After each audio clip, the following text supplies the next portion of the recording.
జ్యేష్ఠ పౌర్ణమి పర్వదినాన్ని పురస్కరించుకుని విజయవాడ ఇంద్రకీలాద్రిపై కొలువైన దుర్గా మల్లేశ్వర స్వామివార్ల గిరి ప్రదక్షిణ కన్నుల పండువగా సాగింది. ఘాట్ రోడ్డు ప్రవేశ మార్గంలోని కామధేను అమ్మవారి సన్నిధి వద్ద ఆలయ ధర్మకర్తల మండలి చైర్మన్ బొర్రా రాధాకృష్ణ దంపతులు ప్రత్యేక పూజలు నిర్వహించి కార్యక్రమాన్ని ప్రారంభించారు. మంత్రోచ్చరణలు, మంగళ వాయిద్యాలు, కోలాట నృత్యాలు, భజన బృందాల సంకీర్తనల మధ్య గిరి ప్రదక్షిణ శోభాయమానంగా సాగింది. పెద్ద సంఖ్యలో భక్తులు గిరి ప్రదక్షిణలో పాల్గొన్నారు.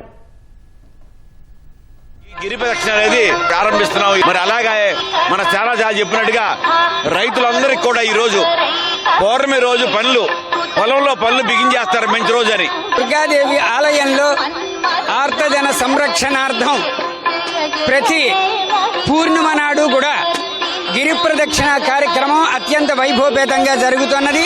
జ్యేష్ఠ శుద్ధ పూర్ణిమ, ఏరువాక పూర్ణిమ రైతులు అందరూ కూడా రాష్ట్రం అంతా సస్యశ్యామలంగా ఉండాలని, పాడి పంటలు సమృద్ధిగా పండాలని కోరుకుంటూ అమ్మవారికి పూజ చేసి, భూమి పూజ చేసి, నాగలి దుక్కి ప్రారంభించడం చేస్తారు.